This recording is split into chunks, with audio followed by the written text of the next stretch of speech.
Hi, everybody. We are here, Deb and Hillary, with the Tuesday episode the Tuesday delivery, whatever's the word, of the Ready, Set, Grow show. And today, boy, are we growing. We've been growing for the last 2 hours. That session went on for almost 2 hours. Yeah. And before we move into what our topic is today, we have an announcement for you. Very, very well-known trainer will be on our challenge tomorrow. Okay, Deb? James Malinchek. And I have to tell you, I had never heard about him until like 2 weeks ago. And I've been doing personal growth, but for some reason, he just was not ever on my radar. But he has mentored people like John Maxwell and Tony Robbins and Joe Theismann and so many others. And it's like, oh my goodness. Yes. And so he is a big deal. So we are hoping that you will reach out to us, Hillary here, me on my page, and say, hey, I want to hear him. And we can give you the link. It will start at 11 a.m. Eastern time. Yeah. And like today's 2 hours, we've been 2 hours. Yes. Who knows? He may have the whole time tomorrow. But we have Coach Ivan Alvarez with him also. Two top-notch people. And oh my golly, I am so excited. So just let us know. You can put it in the chats. You can put it in my chat. And we will send you the link to let you hear them. Yep. And definitely come on. So that was our quick public service announcement.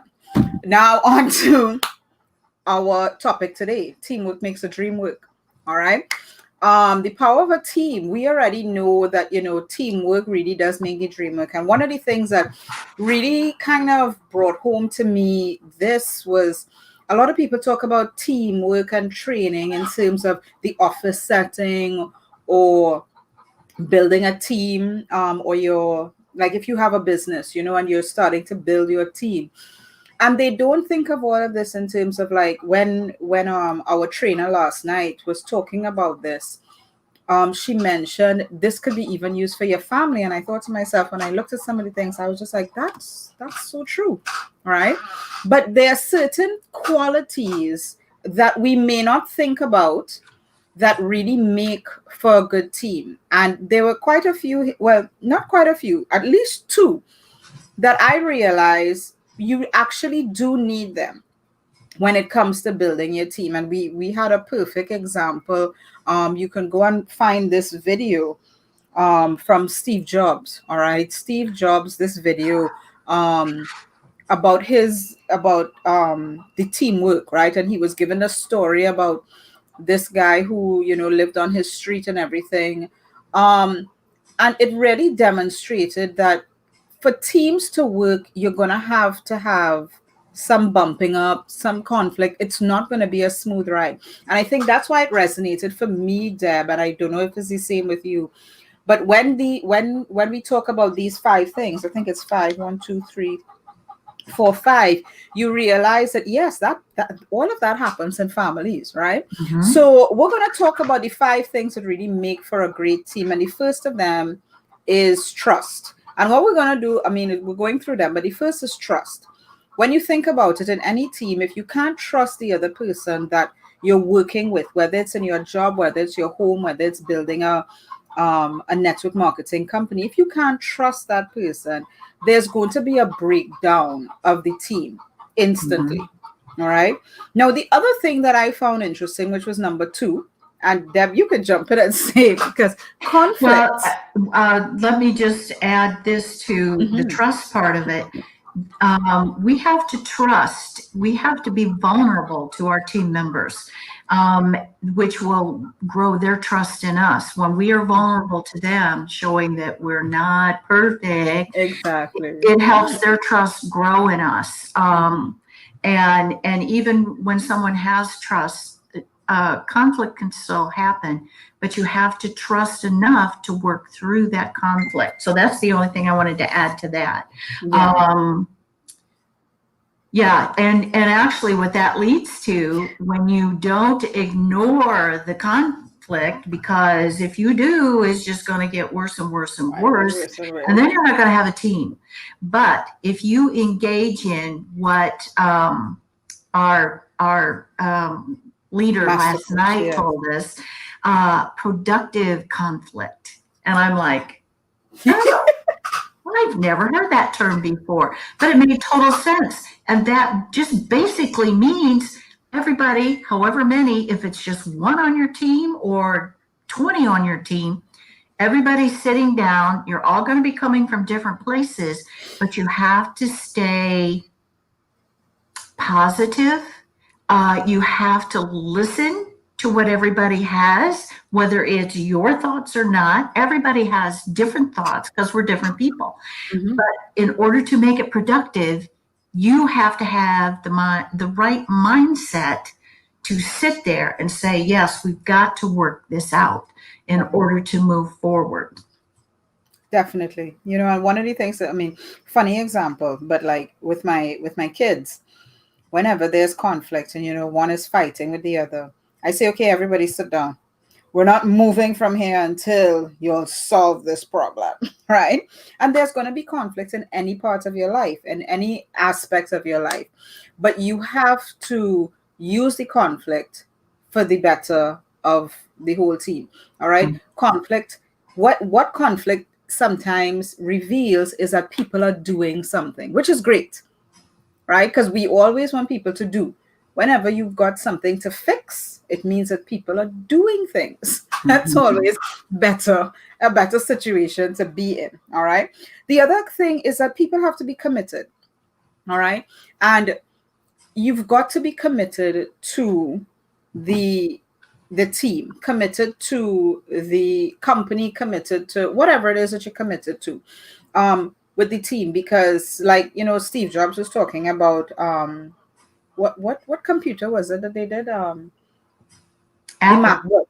MacBook, Oh, the the Mac. Yeah. laptop. Yeah. Yeah, The Mac. he said that was a team effort, and they all had to be focused on the end result. They had to be committed. It wasn't okay, we're going to work here and we're going to work with Microsoft too. No. All right. Yeah. You got to stay focused in one place. And that leads us to, well, the fifth. All right. Because being committed, you've got to be committed around something, which is that common goal. And if you happen to be the leader of that team, you have to make sure that everybody's buying in to where the team is focused, where they want to go. And so they have to have clarity around that. So, that may take a little time for you to have people buy in. When you're sitting there, you're telling them and everything, but you have to make sure everybody has bought into, yes, this is the way we're going, and that they have clarity about it also. Yeah, that's very important. The fifth piece, and that I know in terms of order, I would say commitment and goals kind of go hand in hand, so you've got to be committed to a goal that you're trying to achieve. But then there's always accountability. All right. And I've learned through entrepreneurship, I think accountability has been made even more obvious because you are your own boss. You don't have to get to work for 8 o'clock. You don't have to, so this accountability in entrepreneurship makes you accountable in many other areas in your life.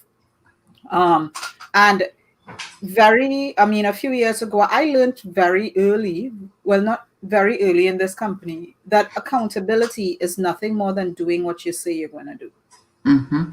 Right? It's doing what you say you're going to do, and if you don't do it, then own up for it. Just acknowledge. It's not that you're right or wrong, but you've got to acknowledge. So there's the action of doing it or not doing it, and then if it hasn't been done, let people know, right? And sometimes you look back in your life and you say, well, yeah, that has always been me. That has always been me. You've always been accountable. But it comes to bear even more as an entrepreneur, right? Right. As a business owner, because nobody's tapping you on the shoulder saying, hey, you get that report done, or hey, did you put up your social post, or hey, did you call Hmm. that person you said you were going to call? Hey, did you do that list that you wrote down? Did you get it all done? No.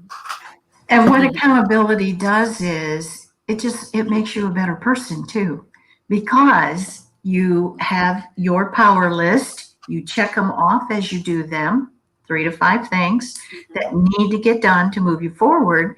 And so it's like the way I feel when I get to put a W, it's like, all right. But if I haven't gotten my all of the things done, I might have to give myself an L. And I've had to do that a couple of times, and it's like, oh, I don't like this.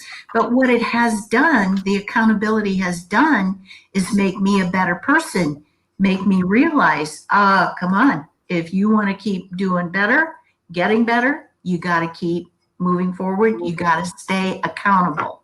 Yes, definitely. Very, very true. Very true. So I think that just to wrap up, we kind of tied a bow on that in terms of teamwork. All right, when you're working together as a team, you got to remember those things, and you've got to keep in mind that yes, um, your trust. It's almost as if everything builds on each other. Deb, as we talking about it, right? It's like you've got to have trust not only in the members of the team, but trust in your leader, all right, Yep. whoever that leader is.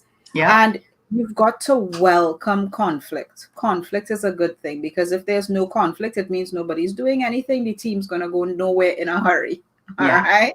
Yeah. You've got to be committed, and you've got to get the buy-in of the commitment, Deb, as you mentioned, right?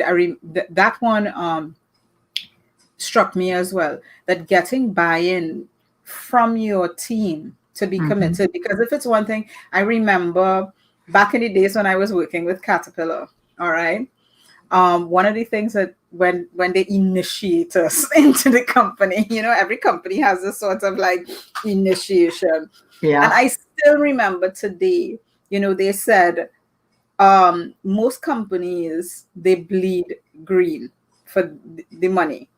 We bleed yellow for the yellow cat. And for years, even after I left that company, if I see a cat, right, or I'm like, that's one of our engines in there. I'm not even working for the company anymore, but you see that commitment and buy-in, like they got buy-in from us. So it's Yeah. just like, I would look at a cat vehicle and say, oh, we made those. So I worked at the company like, but it's you belong to that company, Right. so getting Right. commitment makes people feel like this is mine, this is my company, this is my business, right? um Exactly. yeah. Exactly. So, yeah, that's good. And actually, I have to give you the acronym that she used for team. I love this Mhm. because I had never heard this before either.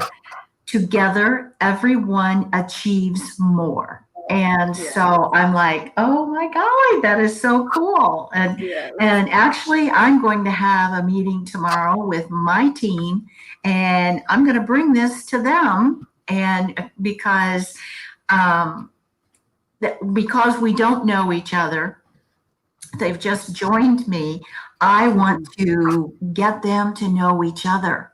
So we have a common focus to move Yes. forward.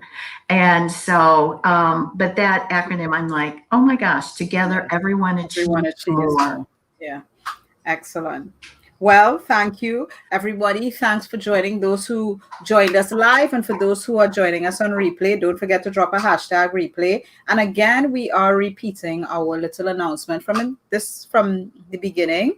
If you are watching this before September the 16th, all right, because I know this is going to go into the ether, but we're in the middle of the challenge. James Malchuk will be on tomorrow doing our morning session, as well as Coach Ivan Alvarez. Okay, so you don't want to miss those two very powerful. We have powerhouse master coaches tomorrow, so you don't want to miss that. Message either Deb or myself to get access into that group. Okay, so have a great day, everybody, and we'll see you all next week. Bye. Yes. Bye.